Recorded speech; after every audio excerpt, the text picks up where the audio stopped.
So, Gene, that now ties this in the 1 spot with I'm Gonna Get You Sucker Friday. I said it fucking again.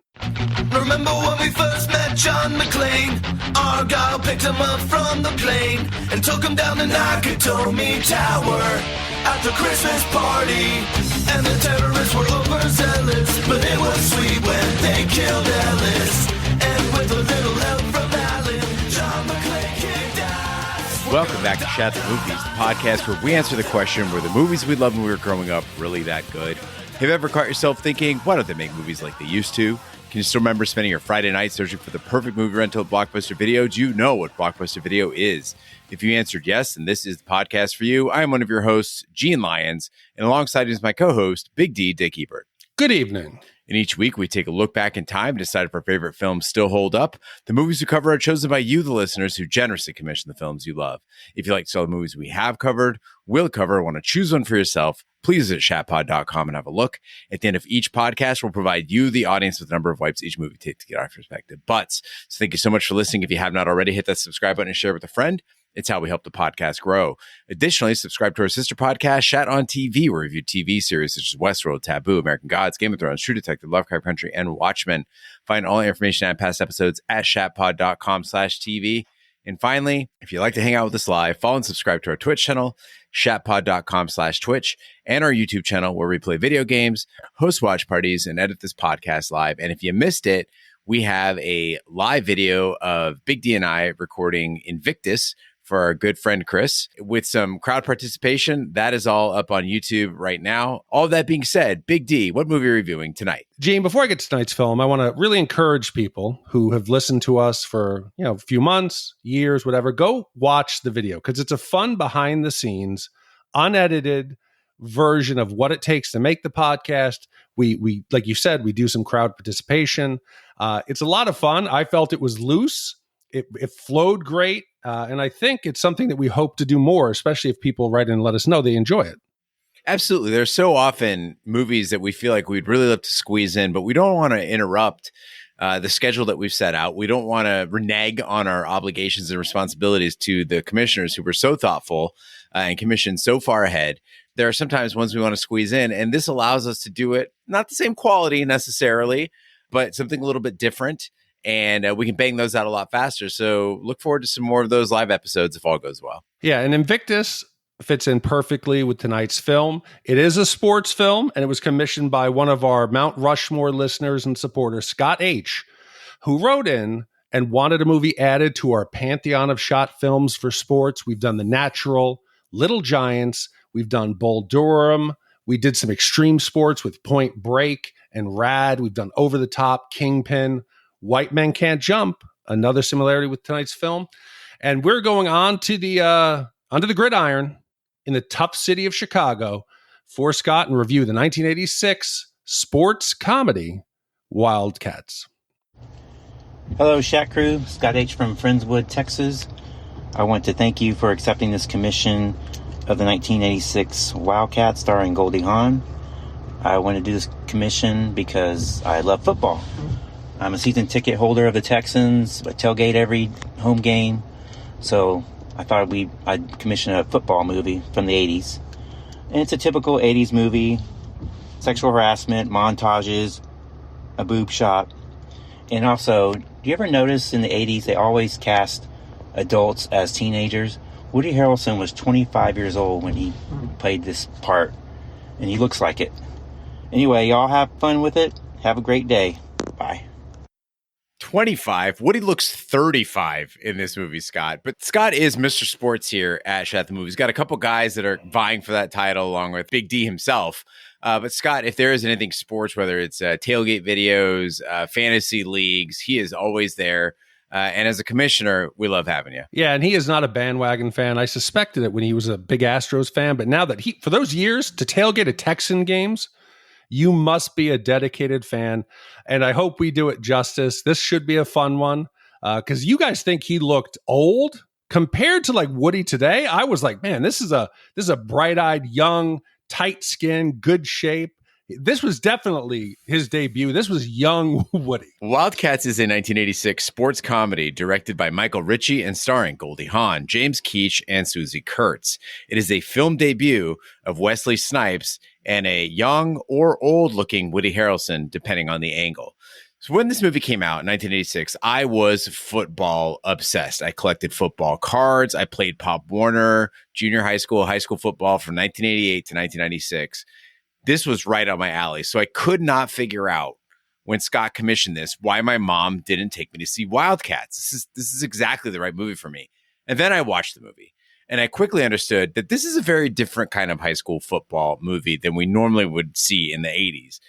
This isn't a kid's football movie. Maybe that's why they had to cast 25-year-olds, because you couldn't expose children to the things they were doing in these scenes. No, this isn't exactly Little Giants. This was a different film. But the 80s and 90s, growing up in that time, this was the high point, I think, of the sports comedy. You had some great golden movies that you think about, like Major League, Happy Gilmore, Caddyshack, The Water Boy, Kingpin, Bull Durham, Tin Cup, all these Mighty Ducks. They were all great. But you talking about liking football, I was Finch.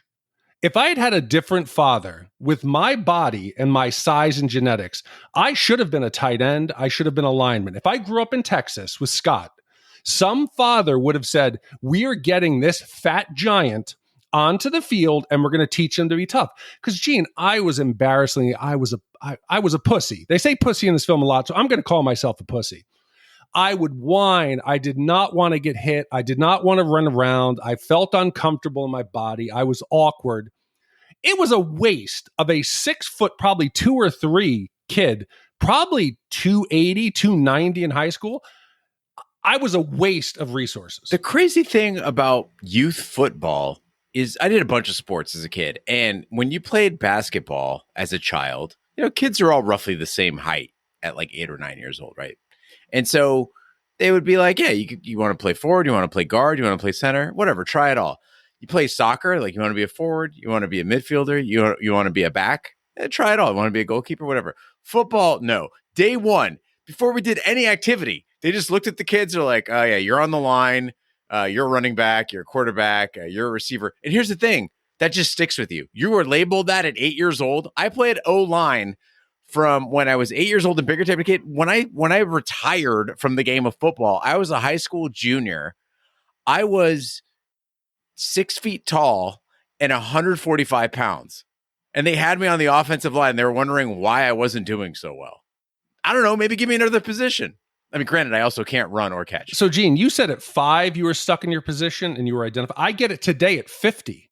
I'm at the store with Emma and this guy comes over, pats me on the back. He goes, offensive line, and walks away. And I looked at him and you could tell from his build, his calves, he had been an offensive lineman at some point. And I was half embarrassed to be like, yep, I was. No, Gene, I was a waste of talent. I should have. No, it might not have been your size, because offensive linemen are also the smartest guys on the team. Maybe he just meant that you looked very intelligent. That was very sweet. Thank you. Or the Army, man, if I had done the Army earlier, Gene, anything was possible. They toughened me up. God, I just wish I could go back. I wish I had some ability to go back and see what my life could have been in Texas with Scott, playing high school football. Then I'd go out to the university. I'd be with the cheerleader, and then I'd get drafted. I'd blow out my knee. I'd get some kind of painkiller addiction. What could have been, Gene? What could have been? Let's hit the trailer. Molly McGrath always knew what she wanted.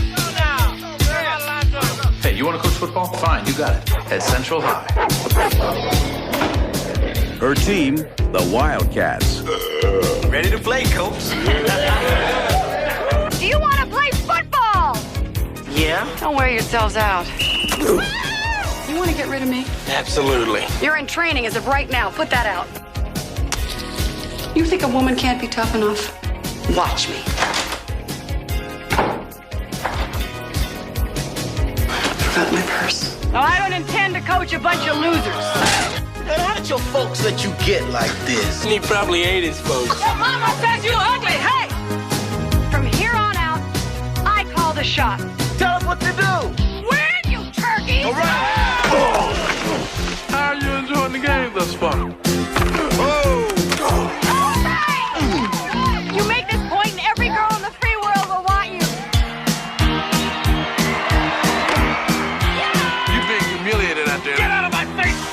Hawn. Are you sure I'm the right person for this job? Wildcats. Football had it coming. Molly McGrath, played by Goldie Hawn, is a dedicated high school track coach who dreams of coaching football. She faces sexism and skepticism due to her gender, but remains determined. Now, before we even get into the movie, I want to talk about the theme song for football. And I rarely take the time to praise how absolutely badass a film's theme song is. That's normally your territory, Big D. But Wildcats? Football. It's deliciously awkward. LL Cool J is trying to cram in the names of Hall of Famers and rhyming, it's the sport of kings with better than diamond rings, followed by the oddly off time and off key football. And it only gets better like as it goes on. You get it again at the end credits, and like Goldie Hawn is giggling her way through trying to deliver football on beat. The team is rapping. Trust me, if you haven't seen this movie, and it's very hard to find this song, by the way, in the movie version, rent the movie, which I watched it on Amazon Prime. Watch the opening credits, and even if you don't watch the rest of the movie, go to the end credits. You'll love it. How do you rhyme Bronco Nagurski? You can't do it, but LL tries to do it. And Gene, I thought, how did I not remember that this was LL Cool J? I thought it was just an in-world thing they did. But then I realized they never released this as a single. Right. This was only for the movie. It was, and I'm watching this being like, holy shit, how it's this is not spitting rhymes. This is trying to put a jigsaw puzzle of like old timey football that it was ridiculous. But this is good. But I have to talk about the end credits because it bookends the movie in a really important way. And it's smart. It's memorable. We get the opening, mandatory, the required studio name, the production company, the actors, the director. And instead of just having us sit in our seats, we get a split screen on the right with Molly's childhood family home movies, the old grainy stuff. We are introduced to her growing up, and it's a smart use of time. We immediately see Molly's backstory. It gives her credibility with the audience. She grew up in a football family. But not only that, her dad, the coach, she was definitely the chosen one. She's the one, her sister's getting a doll. She's off kicking the ball by herself. She's out like writing plays. She's different from her sister. So the movie starts off, we don't need a backstory. We don't need to know why she should get a job. Should we see her? She's the track coach, but we immediately know she should be doing more and she should be coaching. Totally agree. And we didn't need to meet her father. We didn't need flashbacks. We didn't need like scenes with him still alive and giving her guidance or anything while he's sitting in a rocking chair on the porch. We understand his impact and who he was through these opening credits. He only appears in the movie as a photograph on a table. That's all we get, just coach, right? But Molly and Verna, her sister, plus the opening credits, they make this man real. You get the impact he had. And as you said, Big D, you get to see what Molly is as a result of that. And Verna, who's played by Swoosie Kurtz, she's perfectly cast as Molly's sister. I had to actually look up whether she was Goldie Hawn's sister in real life. She lends just a subtle texture to the film and is very believable as Molly's sister. We get to see what having dad around would have been like, because later on we meet dad's friend, who's now the attorney, the lawyer who's going to help Molly. 35 seconds of him talking football. That's all you needed. You didn't need more. Terrible lawyer, by the way. He gives awful, like, just run it right up the middle. Just tell the judge what you're thinking. That's what's important. No. Legal maneuvers. Don't worry. There's no chance. You got months. We're not going to like file a stay or some appeal. No, you got months. And then he shows up. No, yes, he's not a very good lawyer. But I'm watching this and I'm expecting the feel-good slapstick, of like a sports movie traditionally like we get. And immediately you're starting to see the seriousness of the topic done in a way that I think is relevant today. This feels like this could serve as a public service announcement, a Saturday morning like movie of the week that could get guys to understand sexual harassment. The ones who don't get it, the guys who are like, I don't get what the big deal is. It shows harassment and discrimination in a way that it happens subtly. They would get it. This is real world sexual harassment. This is what it looks like. And I felt super depressed watching Molly because she's qualified. She knows football. She knows it. She shouldn't be out there having to beg Dan to even just entertain the thought of her. She wants to coach JV. She's not trying to get a head coaching job right away. And the routine harassment that degrades her continuously, Dan calling her babes, or the sister saying you might have to go on a date. We see how it feels. And guys today, you might not get sexism if it's in Hollywood or if it's like corporate America. You think, oh, what's the big deal? Who cares? They should be flattered. This, you see, it's wrong. It's degrading. It's unfair. I get sexism, but I think the average guy who doesn't see it as a problem here would be sympathetic to her plight. And the way that Wildcats tackle sexism, no pun intended, it's not the normal way an 80s movie does, like the underdog story, right? This is what we're used to seeing. There's a football team. They lose their coach, right? Or they're terrible. The coach quits, whatever. And then nobody wants the job. And they're like, who do we find to do it? And you're going to have this teacher who's coaching track, and she's very happy doing that. She's a girly girl, right? But they unwillingly thrust her into the role of football coach because she has to do it. There's nobody else that can do it. And she discovers that she's tough. And you know what? She actually likes football, and she's going to relate track things to football. And that's how it's going to work out. And she makes a winning team. That is not this movie. As you said, Big D, Molly knows from day one that she wants to stop coaching girls track and start coaching boys football. And as you said, she's willing to work her way up. She's willing to start at JV. Even if it means going to another school, she wants it so badly. This isn't something that happened to her. This is something that she went out and got. She's driven. She's bold. She gets right to the point. Yeah, and even though it is the worst possible situation, not just that's an inner city school, the principal isn't really expecting much from her. It's almost like he's self-sabotaging the team to, nobody wants this job. Multiple times, she wants to quit. So this isn't going to be her like coming in and saving the day. She's balancing her dream with a situation that is almost like it's non-winnable. And for those people who don't get sexism, for those people who can't imagine it until they see it on screen, we do get a great foil for Molly, and that's Dan Darwell. So Dan Darwell is the varsity coach at Prescott High. And if you've never seen this movie, imagine like evil Ted Lasso. That's basically what this guy is. Jason Sudeikis says that Ted Lasso was based on his dad, his coach, and Pep Guardiola, Manchester City's coach. After seeing Wildcats, I'm not so sure. I think he just actually took Dan Darwell and was like, okay, put a positive spin on this guy, because he has the mustache, he has the loquacious personality, he's got the football background, and it kind of threw me off because when I first saw Dan Darwell, I was going to be like, oh, he's like going to be her buddy that helps her coach this team, like gives her advice and stuff. No, he is not Ted Lasso. He's running around swatting Molly's ass without consent. He's a bad man. He's bad, but at least he's not trying to sleep with her. I don't think he is, but do you remember this character from The Last Boy Scout? That's all I could see when he comes on screen.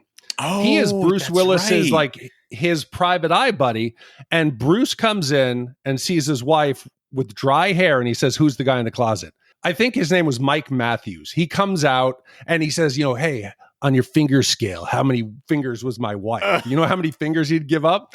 He plays that dirtbag that you just want to strangle him.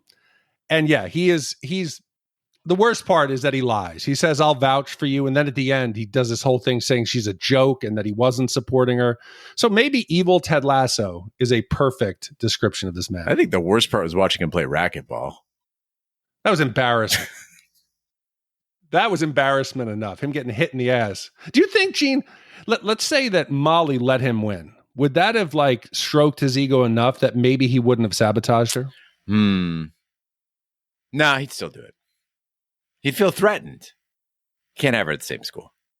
Yeah. It'd be like that scene in 300 with Dominic West. You got to refresh my memory. It's not like that at all. Okay, Molly decides to leave her job as a track coach and takes on the challenge of coaching an inner city high school's struggling football team, the Central High Wildcats. She faces resistance from the players and the school's administration. So this movie hinges, I think, on one simple thing, on the character of Molly. You need Molly to get it right in order to have all the other pieces, the tone of the movie fit. And Goldie Hawn is perfectly cast for this role. She's slightly like tomboy. They give her some kind of like chop haircut, so her hair isn't like long and glamorous. So she's a bit tomboy. She can talk shit. She's physically fit. The character says she's run the Boston Marathons twice. She's mentally tough. She's relatable. She's vulnerable, and she's like slightly broken when you get a little bit of her backstory with the ex-husband. I think she's pretty, but not overly beautiful. Agreed. You know, you can see that she borders on like plain and average. This could be a women's track coach in high school. It's possible. She's balanced. She's credible. She's tough. When she later on shows them she's tough, she challenges them to do their little laps until you quit. She says, "You owe me a new stopwatch, you pussies." And everyone's shocked. And she delivers it in a way that this isn't a forced line. And she says, "Fuck you." And she says, "What's that?" "Fuck you, coach." She's tough. If this was made today, I don't think there's an actor you could put in this role who would be tough, relatable. I think they'd go more like Melissa McCarthy. She'd come in goofy. It would be like, hey guys, let's run. And somehow she would relate to them in something other than her strength or her intelligence. There's no way you're going to get these kids to interact and relate with somebody else playing this role. What about like a Janine Garofalo? Too old. Too quirky, not athletic enough. No inner city like football teams. You need a toughness. Again, she wouldn't do it. But Sigourney Weaver could pull this role. The Rock in a dress. Yeah, that's probably what we're going to come to soon. Wow. Woke, Big D, woke. No, I'm saying the Rock's roles he's choosing aren't very good. Okay. I'm saying that the Rock isn't on the best string of movies, you know, or PR with him pissing in like water bottles and leaving them around set and harassing PAs. He's having a bad string of movies. Wow. You just wait 6 months, Gene. You'll say, what happens when The Rock transitions into a female coach and has to pick up an inner city football team? We could get it. You mentioned Goldie Hawn's vibe in this movie, her riz, as it were. And I really feel like from a fashion standpoint, she was doing a very interesting thing, which obviously they didn't know at the time, but very ahead of her time, right? This was like the inspiration for Gen Z's fashion sense, I feel like. I look at the children now out there on the street, oversized shirts, sweatpants, the vintage sneakers, the like odd accessories that don't really go together with the rest of the outfit. She takes all this and somehow makes it charming. And I think it is kind of cool that they took a known sex symbol, right? Goldie Hawn in the 80s, and they didn't use that crutch at all, right? There isn't a single scene in this movie where she's like getting a makeover, right? Like that's what she needed to do to get the team inspired, or like trying to seduce a man, like win her husband back, or she finds that new heartthrob that's going to be the new daddy, right? None of that shit happens. She's strictly business, right? With all the vulnerability that you mentioned. And in that sense, this movie is very progressive. And I owe Wildcats director Michael Ritchie a huge apology, because after seeing his other work, I thought he was a racist, some backward asshole, because this is the guy that made the Fletch movies. Mm-hmm. In Wildcats, he is a white man who essentially made a black movie. If you think about it, the best characters in Wildcats, they're black. Okay, you got Tremaine, you got Lavander, you got Peanut, Finch, Marva, Principal Edwards, who's played by the amazing Nipsey Russell. Central High, they make it out to be way cooler than all the other schools in Chicago. Their cheerleaders are cooler, the fans are cooler, the students are cooler. And the movie really pokes fun at white privilege. It pokes fun at pearl clutching. It pokes fun at private schools and the establishment. And I think about other movies we've done and how they portray Chicago. And the one that comes to mind is Adventures in Babysitting, which is you go to Chicago and it's scary. It's a wasteland, right? It's all dangerous at the bus stop. And when you start thinking about movies like that, National Lampoon's Vacation, you really get to see just how different Wildcats is. So you remember when we did recently Hackers, and I found out the fact that Kids was filming in Washington Square Park at the same time as Hackers. And I said, in some world, what if these combined? I started thinking, I'm like, what happened if Adventures in Babysitting and Wildcats like could somehow have a crossover or existed in the same world? Right. So I went to ChatGPT again and I said, hey, could there be some crossover for a sequel? And they came up with a sequel, Gene. And it's not very good, but it's interesting. When a babysitter gig and a high-stakes football game collide in the heart of Chicago, an unlikely team must band together to navigate a city's chaos and come out on top. Chris Parker reluctantly takes another babysitting job for the Anderson kids. And basically she goes into the city. There's a problem. They come across the broken down bus of the team and Molly. And the team, because they're inner city savvy, they take the kids under their wing. They navigate a whole bunch of criminals. They make it to the big game. And in the big game, Chris and the kids like show them how they have this inner strength, and they end up winning a last minute score. So yeah, it could have been a crossover in the same world. Now ChatGPT, do a crossover between Wildcats and Judgment Night. Oh, that could, yes. A group of friends rent an RV to go watch the Wildcats. It breaks down in the city. Yeah, that would be a different film. But another film that I was expecting this to be similar to, Gene, we were messaging before, and I jokingly said that this was going to be like a white savior film. This was going to be some white woman's going to come into town, or some white dude is going to come into a predominantly minority area, and he's going to save the day. And that is not what this film is at all. This is anything but a white lady saving these black kids. It is the opposite of The Blind Side. There's no life-changing turn for these kids. I don't know that any of them really go through any character development. At the end, they're very similar to the way they started, except for they won the big game. There's no light at the end of the tunnel for the story. There's nothing inspirational or motivational that Molly tells them that can get them to change the way they are. And I was thankful for it. It wasn't cheesy. They give her resistance at every step of the way. They start off, you're saying this is a little darker movie. She walks into the locker room, and if you haven't seen this in a while, the whole team is standing there with shoulder pads and the helmets over their junk. They lift it off. They're playing the radio they're playing loud music on a radio during practice. They're disrespecting her, ignoring her. They push her and push her. Instead of her giving like some speech, like a Dead Poet Society, where she like climbs on a desk, or she's like, we could be better. We could change our lives. We could get a college scholarship. She doesn't do any of that shit. She challenges them physically and mentally. She stands up for herself.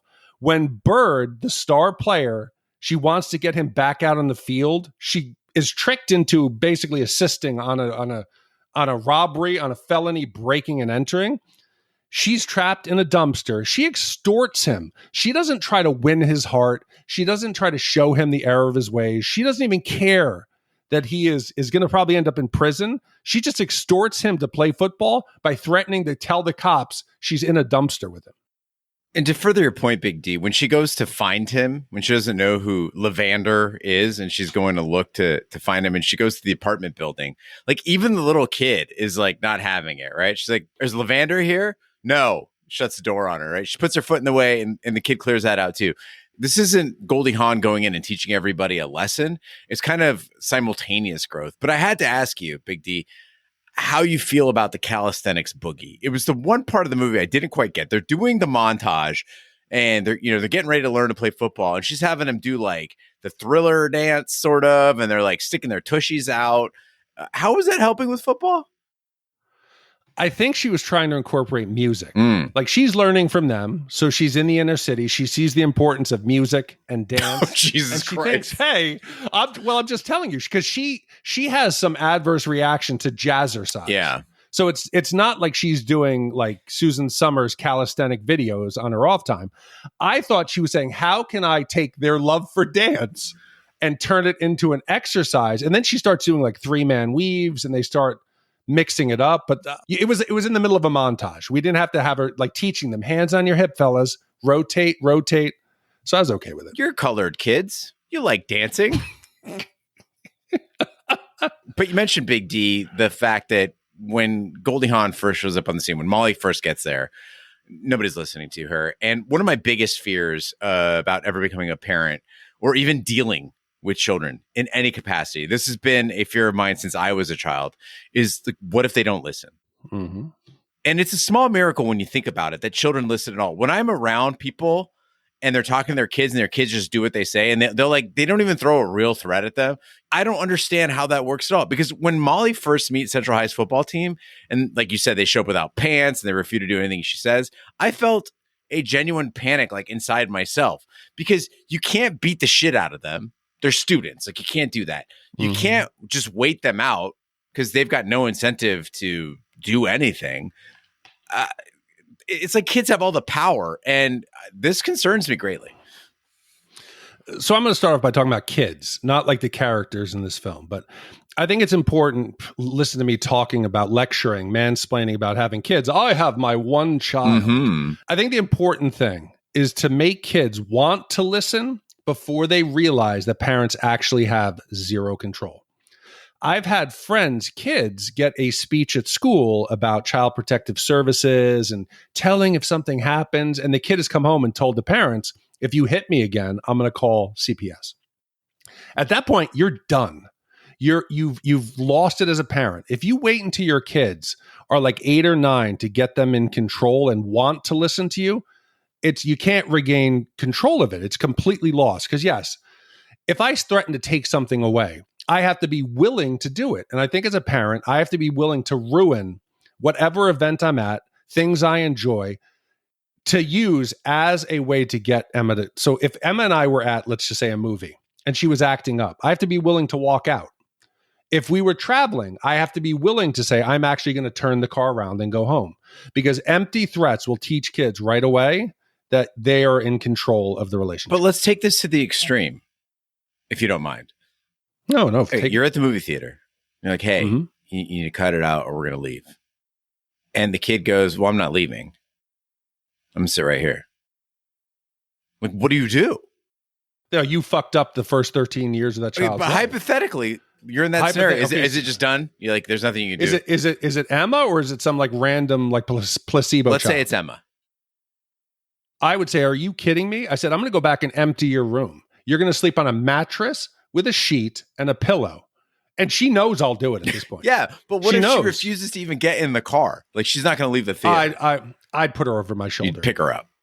I'd pick her up and go. There's no way if she maintains the like geolocation and like holds me at bay. Yeah. She draws a line in the sand. I might as well just pack it up. So I might as well just give up. So as a parent, you're like, you can at least physically overpower the child to remove them from a situation that's allowed. Yeah, I'm sure there's somebody there who'd be like, put her down. And they would like challenge She's me yours and now. all that Fuck shit. you. Here you go. Yeah. Okay. Hey, there you go. Sign her off. No.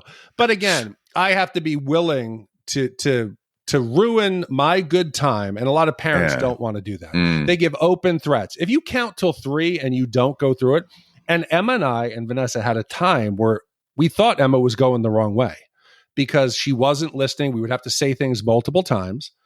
And I ratcheted down a bit on giving her an ultimatum, telling her, saying, hey, I'm not being mean to you. Here's what will happen. If you do A, B, and C, these things you won't like will happen. None of them involve any physical. I've never laid a hand on her. Right. But I've gotten her to realize by do the right thing. Be pleasant, be a self-starter, do her little chores, and she'll get more. So she's realized now, if I do these little things, I will come out better in the end. You'd be fine. You'd be fine. Now that you mention it, though, I recall so many times, dozens and dozens of times, where my mom left parties crying because of me. You know, because it was the same thing. Well, we're gonna have to leave now because you slapped some kid up, or in my darkest hour, you stole all the fruit. Yeah, I was known to steal the party fruit. Persians, we always have fruit at parties. Is that a Persian thing? When you throw a party, do you always have fruit? Well, I mean, for Brazilians, you have to have fruit to go in the drinks. But I don't think anybody's like being like, hey, man, I wish I had some strawberries and a banana. God damn it, where's your manners? Molly works hard to earn the respect of her players, teaching them discipline, teamwork, and self-respect. She faces various challenges, including a lack of support and sabotage attempts from those who doubt her abilities. So at this point in the movie, the Wildcats get their first victory, and Molly wants to celebrate. This is something I'm trying to do at work a lot, is make sure that victories are recognized and that people are celebrated, and just setting little nice things to let people know they did a good job. That's fine. What you can't do, Molly, is party with high school kids. Okay. It's not okay. It's not okay on a professional level. It's not okay on a social level. It weirds me out a little bit. And when I was in junior high school, we had a teacher named Mr. Solaro. Okay. This guy, good looking. I think he was like in his like early 30s, maybe. Army major, Apache pilot, a PhD, a scoutmaster. And eventually, this guy went on to what he is currently now is the education program manager at the Arizona School Board, right? He's at that level. Amazing guy. He was never creepy with us as kids. He was never inappropriate. Always super respectful, stand-up dude. But Mr. Solaro would sometimes show up at our parties. This is a young man at the time, right? On his motorcycle, and he would take the kids for rides. Not just the girls. He would take the boys too, go around the block a couple times. And it was fine. I swear it was fine. But as an adult, I think back on that, and I wonder if he knew, right? This is like 93, 94, if he knew the risk he was taking. Because all it would take is a single accusation from a kid or a parent who heard from their kid that happened and thought it was weird. His career would be fucked. How old was he at this point? You think? I would say probably like his late 30s. I don't think he was an Army major at the time. He was an Apache pilot at the time. Okay. And I think he was, I would say maybe mid 30s. Okay. So you're in that danger zone. Yeah. Where you're still reckless enough, you still want to be cool, you still want to get validation, and becoming an adult where you realize that your actions have, consequences. And in a weird way, what I think made it worse, like thinking back on it, is this guy, again, like I said, good looking and fit. I mean, this is like a dude in his prime. And so I think as a parent, if I saw, I heard that he was showing up at parties and taking kids for rides, I'd be very concerned. I became friendly with all the lieutenants. So we would hang out until the battalion commander said, you guys cannot hang out with him. He's a subordinate to you. And it was tough because they were like, hey, we're roughly the same age. We have similar interests. I had more in common with them than the enlisted guys with me, but you can't do that. You have to have a clean divide. And I always think back, I've mentioned it before, they talk about when people cheat, when there's infidelity. There needs to be balance. Do not cheat down. People who cheat need to be of equal status. Like, you can't be the president and get a blowjob from an intern. That's going to come out. But if you're both C-level executives, kids, and houses you could lose, that's less likely to come out. Get a blowjob from the president of another country. Great. But it's dangerous because you're talking about whether or not he had bad intentions. It's going to look bad. Right. It's going to look really, really bad. And as the movie starts to shift, we have to have some kind of challenge for Molly. She's got on the field stuff. You see she's dealing with the ex-husband. She's dealing with her family, her home time. And I think this is the part of the movie that's the weakest for me, is the interaction with her daughters. And her daughters all of a sudden go from like these well-behaved kids supporting mom. Yeah, mom, you're going to do it. She's going to represent all women and show them that you could do anything. You could be, I think she says, like a pilot, or you could be anything. You put your mind to it. And there's like a sudden heel turn of rebelliousness that caught me off guard. There's one home game where they win unexpectedly. She's celebrating with the team, and the girls are like, hey, mom. They're waving. Mom blows them off. All of a sudden, these girls are rebellious. They're eating ice cream for dinner. They're like dyeing their hair red. They're complaining and making statements like, I hate you. You don't care about me. This is one game, Gene. To be honest, Molly's looking like a bad parent from the outside. They get to this house party. Now they get the big game, and they're going to celebrate this win. The party's at Molly's house. Frank walks in, ex-husband. There is underage drinking. Molly has alcohol and booze on her. She's holding multiple containers. People are underage drinking. The new wife is getting surrounded by the guys. I think it's Wesley Snipes is like, hey, baby, what you doing? I got 10 pounds of dangling fury. I'm going to show it to you. The daughter's hair is colored. He didn't know. She gets knocked into a bookcase, bloody nose. It looks bad. And I understand Molly's motivation here, because with this group of guys, right, it's not like you can throw them like a pizza party. They'd be like, hey, good job, team. Like, we're all going to have orange slices at halftime. Like, that's not what motivates them, right? You want to have a kind of party that they're going to enjoy, but you can't. You just can't. No, it's not. But again, I think she's overwhelmed by the situation, and her success is surprising her. And we're supposed to hate Frank. Frank's the ex-husband. He's obviously wealthy. He's got some convertible. He's got a fancy new, private school girlfriend or wife. And we're supposed to think he's the dick because he's the ex-husband. He's coming in. He's going to ruin the good time. He's going to break up the team. But he has every right. If I am put into Frank's shoes, I am getting a lawyer if I walk into that house. Later on, where there's the dance, it is worse. Frank walks in because he gets a call from his daughter upstairs who dyed her hair red. She's hammered on the phone, talking shit to him in like some slang terms that would make him think, where has she been? I don't even want to go into what she says, but Frank says it all. He walks in, he says, Alice is passed out. Molly, you're out partying, and they're making out on the sofa. He walks in on two people, pants down, Wesley Snipes, pants down, shirt opened. Then he gets punched in the face and knocked out. So I don't disagree on any of those facts, but I do want to point out that I don't think Frank is actually concerned with the well-being of his kids. I think Frank is jealous. Frank is jealous that Molly's having a good time. And if you think about it, this guy like left Molly. He's still interested in her because he wants to look at her titties while she's in the tub. True. And he shows up and she's surrounded by good-looking, athletic young men who are all having a good time in this exciting urban lifestyle that he has no idea about. And I think that he's a bit jealous. He's not included in that. So he's gonna try to sabotage it any way he can. I think the end kind of turn he has might make that accurate. He seems more accepting of it later on. You're right. He may be thinking this is an exciting change. He'd be all for it. But getting back to that heel turn, Big D, Molly's older daughter in this movie, she's 12. I want to highlight for parents out there, a 12-year-old in 1986 wasn't like a 12-year-old today. Right? At 12, I had a job. I made my own breakfast.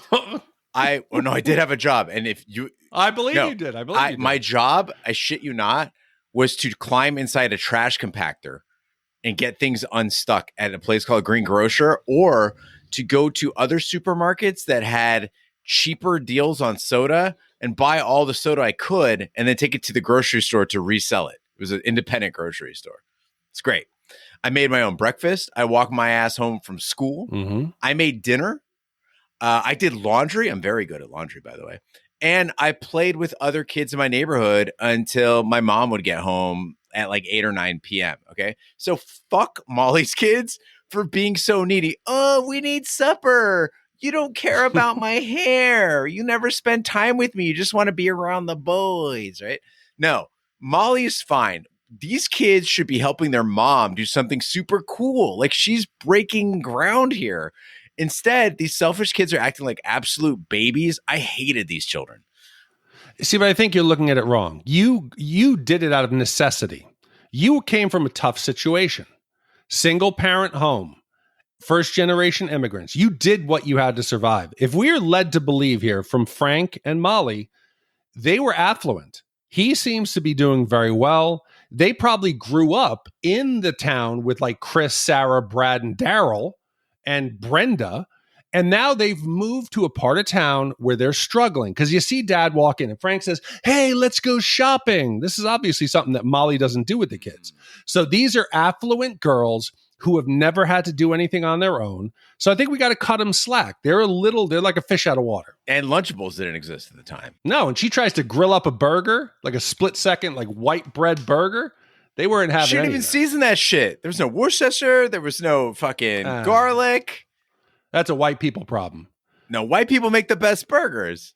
No, my father's terrible. Vanessa won't like eat any of his meats because he underseasons. It's a running joke in the house that when my father comes in, she's like, do not let me anywhere near that food because it's bland and terrible. Despite setbacks and personal struggles, Molly perseveres and gradually transforms the unruly team into a competitive unit. Along the way, she forms bonds with her players and gains their loyalty. So we can't talk about a sports movie without the on-screen sports. Invictus, we talked about, it was a sport that we didn't necessarily know the ins and outs. So they filmed it smart. They filmed it down in the action. They kept it simple. We didn't see the high-level planning and breakdown of the game. So here, the football, it's filmed. It looks like high school football. It really does. It looks perfectly mediocre. It looks very mediocre. You know, it looks like I would actually believe. You talk about how I think it was Scott mentioned how you always cast adults in the roles of kids. Mm-hmm. Man, these players, whatever, they could be late teens. Some look talented, some don't. It looks appropriate to high school. None of them appear to be like grown-ass men out there, except for one stunt double mistake, Gene. I want to do this on the air here. We're going to I know this is great podcasting, but I want you to be able to see this. Did you pick up on anything and any missteps in the editing, Gene? That sometimes white people were black. Yeah, so I'm going to text you a photo here, and Okay. if you can describe it. This is after Woody Harrelson has decided he's going to give up his quarterback position for the team. He transitions to split back. He has this great slot back. He has this great play. He goes out, scores a touchdown. What can you describe in that photo, Gene? On the right is the player doing the play. On the left is the touchdown. So what I see on the left is a man in a gray helmet. And on the right is a man in a gray helmet. The man on the left has a white jersey with the number 89 on it. The man on the right has a white jersey with a number 89 on it. They're both holding the football in their left hand. To me, these look like the same man. Woody Harrelson's like sports double looks like someone that Wesley Snipes would say, "Damn, you're dark." This is a very dark actor doing the play. It then cuts to Woody Harrelson, who looks extremely Caucasian. Fun fact, it's Bo Jackson. I think this guy's darker than Bo Jackson. It is ridiculous. But thank God, Gene, we don't get any like miracle. There's no trick play. Molly doesn't go in like the water boy and she pulls out her father's old like notebook and she finds some miraculous, like the light of the book. And we're going to do the annexation of Puerto Rico. It's going to save the Wildcat season. They don't do any of that. The action wasn't great. It was compelling enough. It supports the story. Every game is on a shitty field, shitty line, shitty refs, shitty players. It seems like a realistic, like high school football season in Chicago. It doesn't seem, other than the fact that Molly is coaching an entire football team by herself, which would be physically impossible. You need a line coach, all that. She couldn't do that. But other than that, the football component, it seems plausible. I've got it. Here's what happens. Okay, they're having the party. Her daughter backs up into the bookcase. All the shit falls and lands on her, right? Bloody nose. Mm-hmm. Party clears out. Molly's in tears. Everything is going bad. She's cleaning up. And as she's cleaning up, her father's photo had fallen off of the bookcase. And on the back of the photo, it's the trick play. It's the one he left her for her moment of need. Yes. Yeah. Yes. And it's the one that she ran, and we get a preview of it at the scrimmage. That trick play they do with like the double flea flicker, that's the play, but you didn't realize it. And then people will write in and be like, "Oh, Gene, Big D, if you watch the movie on the second or third viewing, did you notice that the play they do during the scrimmage is the exact same one that they used to beat Prescott High?" Yeah, the play said, get the big fat guy, have him stand in the middle and jump up and block the kick and then run it back. Fuck. Finch. It's not even a play. It's just one name on the back of the photo. Just says Finch. It was a sketch of a fat kid just standing there. That's all it was. But thank God, because how many times do we get the fat kid, right? Who they're going to get out to play, and he's the fat kid who doesn't know his ability. He's not that smart. They flip it. You got Finch, who, you know, they call him like the fat capitalist ass. They trip him to get him to play. Up until the last moment, he is on the opponent's sideline trying to trick and betray the Wildcats for money. He's not a good guy, but he's not dumb. And they almost trick him into using his fatness out of anger because he's eating a cheesecake and the other coach calls him a fat ass. Nobody in this movie is doing anything for the right reasons. And I'm all in for it. I'm in for it. Well, the climax of the movie revolves around the Wildcats' final game of the season against their rivals. The game becomes a test of everything Molly and the team have worked for, showcasing their growth and determination.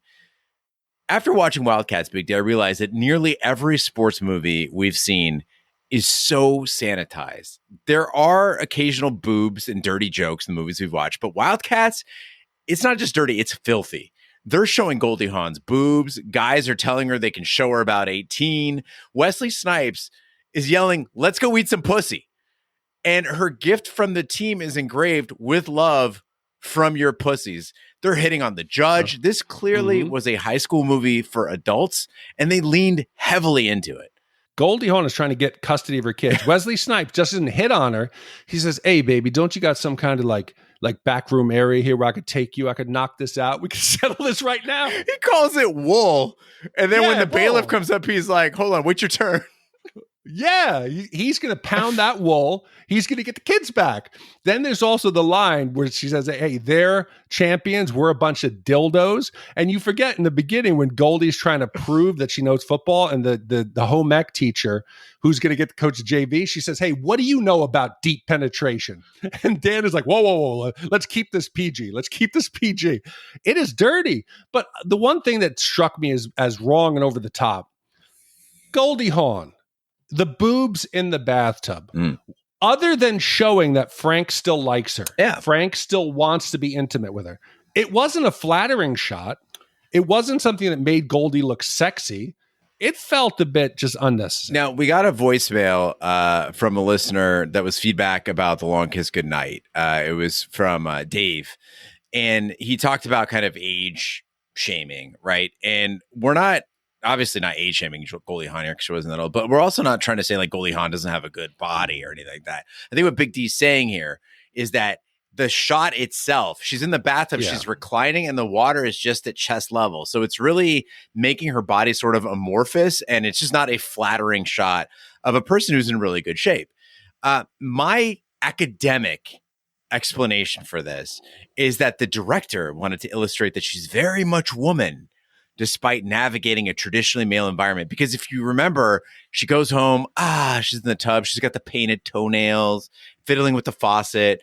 And then, yes, of course, it's also to show that Frank is a perv because he's like, I have no problem seeing you naked and blah, blah, where he's really trying to get an eyeful, despite the fact that his girlfriend / wife, whatever, Stephanie, is in the other room with his children. I think that was the only thing it was worth. And, I don't think it hurts the movie. I definitely jumped out of my seat a little bit. I would have rather her than not be upset that he was in there. Just stand up and be like, this isn't a big deal, Frank. You've seen it. Get out. Get out. Have her empowered. Have her breasts be a symbol of her power. Sure. Maybe even go the Return of the Living Dead angle, have a shot from the bathtub up, and then some flares. Fuck yeah, that'd be great. Now it's time in the podcast we give our Shat score for Wildcats. Your Shat scores are already telling you how many wipes this movie takes to get out of respective butts. 0 wipes is a perfect movie. It is spending $65 on some genuine spoked hubcaps, and 5 wipes is an absolute disaster movie. It is dancing and prancing to jazz. I'll go first. I think Wildcats is a good movie, but it's a good movie that made the best of a bad situation because it is, at its core, still stuck in the formula of underdog sports story, which gives it some pretty difficult tides to row against, right? It's just locked in. But within that subgenre, it's pretty good. It definitely exceeded my expectations. I was very entertained, loved the song. I think this is my favorite film I've seen Goldie Hawn in. It is above average. I'm going 2 wipes. I think it's better than that. I think it's a 1.5 movie for one reason, is it circumvents all the traditional expectations for how this movie's going to be. What sports movie doesn't have that happy ending? The misfits come together, they win the big game, they're happy. You go see, like in The Sandlot, Benny the Jet's playing on the Dodgers, he's out there winning. We don't get anything. We don't know that season 2 even happens. We don't know that these guys don't all end up going to jail, bad things happening. Frank decides to keep the kids. All that mattered was this one season. Molly proving that she could coach, proving that dad was right. I liked it, man. I was super surprised. Book ended with a great song that was never released, and yet we still remember it as a big hit. This is a 1.5 wipe movie. Football. Well, with 1.5 wipes from you, Big D, and 2 wipes from me, that gives us an average wipe score of 1.75 wipes for Wildcats. Gene, that now ties this in the 138 spot with I'm going to Get You Sucker Friday. Black movie. Yeah. Drop Dead Gorgeous. Halloween 4, Temple of Doom. Slightly better than Roger Rabbit, Starship Troopers. Black slightly movie. Worse than Crush Groovy, another black movie. Ninja Scroll, Manhunter. Yeah. It's in that zone. It's in that zone, I think, where if it's on, you stop and watch. We might want to ask ourselves why so many black movies are sitting at 1.75 wipes. Well, It's because we like black movies. I don't think it matters if it's, we just like good movies. I'm colorblind when it comes to movies, Big D. Yeah, let's play Colorblind right now. I'll get the Invictus soundtrack on, and I'll play it out here to prove it doesn't matter color. I don't see it, Gene. In my movie scores, I don't see color. All right. Well, Scott, I hope we did Wildcats justice. Thank you so much for commissioning it. We do have some voicemail this week I'd like to get to. And the first one is the aforementioned Dave B. calling in about Long Kiss Goodnight. Hello, Shat crew. In this case, by which I actually just mean Gene, because he was the only one present on the latest episode I just listened to talking about the Long Kiss Goodnight. A number of things I wanted to quickly talk about concerning this episode. Number one, I know the commissioner of Long Kiss Goodnight was a super commissioner. Maybe you checked with him and he was okay with it. But if not, it really does seem overly arbitrary to have someone commission a film a year out, wait ever so patiently, and then only have one of the core team present to weigh in on a movie. I know King B is also a friend, just like you are all friends. But King B... part of the strength of the show are the diverse POVs that are being weighed on, different generations, different genders, different sexes that are all coming in and giving a aggregate score over what they all think of a movie. And I felt like Gene and King B are just sort of went down kind of circle the drain on topics on this movie. The other thing that kind of leads me to point number two, please don't age shame, especially not actresses. It's beneath you. It's beneath all of you. It's not a point that needs to be made about a movie at all. It is a personal preference whether you find someone attractive or not. No one needs to say that 40-year-old Gina Davis wasn't sexy for the movie. It just, come on, man. I mean, I'm holding back an FU on that. Well, I guess I just said it. So anyway, don't do it. It's just, it's not a point that needs to be made. And for that matter, maybe you had to grow up with her, but Gina Davis, 40-year-old Gina Davis, I saw this movie in the theater when I was 18 and she was hot AF. I'm sorry. She's sexy as hell. So not a point that needs to be made.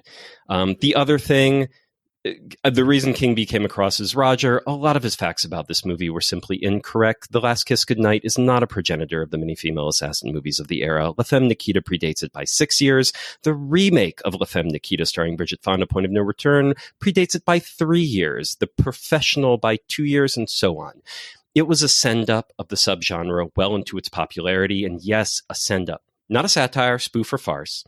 This is a Shane Black script, which is a thing that no one's seemed to be bothered to look up. And Shane Black, he did Last Action Hero, The Last Boy Scout, Kiss Kiss Bang Bang, Iron Man 3, Lethal Weapon, The Nice Guys, the one with Russell Crowe and Ryan Gosling. Shane Black always writes black comedies that send up the extreme cliches of a genre.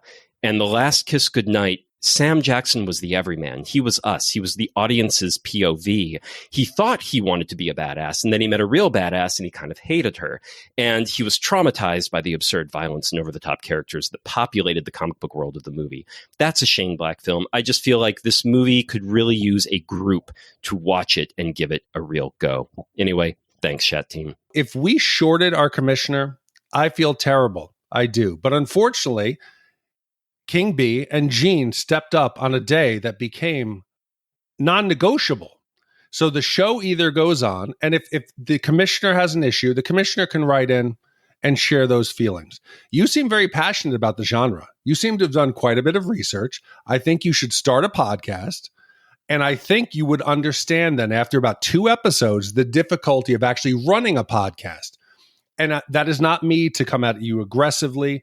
It's just hard with the amount of time and sacrifices that we make to get questioned on a certain issue of trying to make the time and whether or not people's dedication or not knowing the subgenre or other films that Mr. Black has written. I loved him in Predator. He was great. That being said, to come this hard, I think it was a very passionate place you came from. And I don't know if it was a Gina Davis fetish or if it was some kind of emotional attachment you had with her, but I think you came at it a bit hard. That's my 2 cents. Yeah, and Dave, I appreciate actually all the facts that you added to that, because I clearly did not like fact check the King B on this one. The context is helpful, and that's why voicemail and email is great, so we can kind of get the additional voices on these things. I guarantee you that if Big D and I had done that episode, we still would not have brought in the Shane Black angle on that, and really recognize the film for what it was. As for the Shat crew, the King B was a host before Ash was ever on the podcast, and he is way different than I am. We have very different worldviews, very different tastes in film, very different opinions. And it kind of has a chilling effect, man, on our ability to like do the pod and the things that the areas that we'll go into. So for instance, with Gina Davis, I don't know how many different ways we could have said, we're not trying to say that she's too old. What we're trying to say is it was an interesting choice by the director who happened to be married to her to bring in a sexual element into the film when we didn't feel that she was cast correctly for it. And let me be clear, film is a visual medium. There is the looking at it part of it. So it is totally fair game for a podcast covering a movie go, yeah, I don't know. And I used the example with Big D on a call before we did this podcast where I was like, what if they were like, hey, we're going to have the heartthrob, and then they cast Dom DeLuise, right? Would it be wrong of us to call that out and be like, I don't know if he was really the right guy for it? Not really Dom DeLuise's strong suit, being heartthrob. And what you did there, man, is you took something fun and you made it not fun. And this discourages us from doing anything different. Again, I'm not upset that you called in. I appreciate that you called in. The other thing is that we actually did this special for Jeremiah, because here's the thing. If you listened to the podcast, we talked about the fact that the King Bee has been telling me since I was 15 years old that I needed to watch this movie. Doing it without my best friend who's been trying to get me to do it for 29 years, that would be a travesty. So it wasn't just that it worked out that it was the two of us doing it, but it was the best possible cast you could have had for the podcast, because you had a person who's been passionate about this film for the majority of his life. And that's kind of the gift that we wanted to give Jeremiah, the commissioner. So what comes to my mind is, let's go back to Commando. You have Schwarzenegger, who's playing the over-the-top action, like just hero. He's unbeatable, superhuman. We got to find somebody to play opposite him. We need someone of equal size, equal ferocity, equal physical appearance. And then you cast Vernon Wells as Bennett. Right. The dude was not athletic. He didn't lift weights. He looked tiny next to Schwarzenegger. People joke about it with the memes. He had a little belly. He had tiny arms, and you put him in a mesh shirt, which wasn't meant for him. Is it wrong to say, oh, his physical appearance wasn't up to the task? No, it was. You did him dirty. They were saying that Gino shouldn't have been cast in that role, that maybe it was something to do with the relationship they had off screen. Just because you think an actor wasn't correct for a role isn't disparaging everyone of that gender, age, physical appearance. You just think it wasn't a good match. But thank you very much for the message. I'm glad you listened. I'm glad you're passionate. And I almost wish you would commission a Gina Davis film because, we got one. We got Thelma and Louise coming up. There you go. I'm going to give that shit my fucking A game. For you, I'm going to be on my Gina facts. I'm going to be there for you. I promise. I will step up my game and I will highlight the exceptional way that Gina is a beautiful actor. She's tall, too. And I hope it lives up to what I remember. I just remember Brad Pitt looking super sexy. Not to objectify the man. Well, Dave, thank you so much for your voicemail. If you'd like to leave us a voicemail, go to shatpod.com. Use the SpeakPipe feature. We'd love to hear from you. Let us know your thoughts on Wildcats, LL Cool J, The Long Kiss Goodnight, whatever's on your mind. You can also write us at host@shatpod.com. Big D, what do you have coming up next week? Gene, next week, it's a film I'm very excited for. I bought the soundtrack. The main song by the Bangles, Hazy Shade of Winter, I listen to it and think of it. Iconic actor who's had a resurrection of his career recently. We talked about a Shane Black script, which was one of his films. If you know what I'm talking about, you know what I'm talking about. Clay comes home to L.A. after his first semester of college and encounters some disturbing developments. His former lover, burgeoning model Blair, has begun to abuse cocaine, Gene. Uh-oh. But her addiction pales in comparison to the drug dependency of her new boyfriend, Julian, who's also Clay's childhood buddy. Clay tries to help him get sober, but the process is complicated by Rip, a callous drug dealer who he's indebted to. Commissioned by Scott H., came out in 1987. This is a film we should review. I am really excited about this one, Scott, because I have read the book many times and have not seen the film. So I promise I will not be like, well, the book says, because it's been years since I've read the book as well. This is one I've been waiting to watch for a very long time. So can't wait. I had this soundtrack on vinyl, Gene. Wow. That's how much I love this song. Yeah, vinyl. And how old you are. LP, son. Yes, that's how old I am. Thank you, Scott, for commissioning Wildcats and the upcoming film. Thank you to all the commissioners who make this podcast possible. That concludes this week's episode of Shat the Movies. Be sure to follow us on social media, share with a friend. We're on Facebook, Twitter, Snapchat, and Instagram at Shat the Movies. Email us, host@shatpod.com. Support the podcast by shopping our Amazon affiliate link, buying our merch, or by commissioning your own movie. Find all the information by visiting our website, shatpod.com. Also, check out our sister podcast, Shat on TV. We review TV series such as Lovecraft Country, Westworld, True Detective, Taboo, American Gods, Game of Thrones, and Watchmen. Find all the information on our website, shatpod.com/TV, wherever fine podcasts to be found, including Apple Podcasts, Google Play, Stitcher, and YouTube. Be sure to subscribe, and if you stop by Apple Podcasts, please leave a 5-star review. It helps the podcast grow. On behalf of my co-hosts, the King Bee, Ash, and Big D, I'm Gene Lyons. Join us next week for the following movie. When you're young and rich in Beverly Hills, the fun can last all night. The night can last all day. I think Julian's in a lot of trouble. But the last thing you expect is to wake up to less than zero. Everyone is accountable. Julian! Andrew McCarthy, Robert Downey Jr., Jamie Gertz, James Spader. Do whatever I can. I'll do whatever it takes. Less than zero. Rated R. Now playing at theaters everywhere.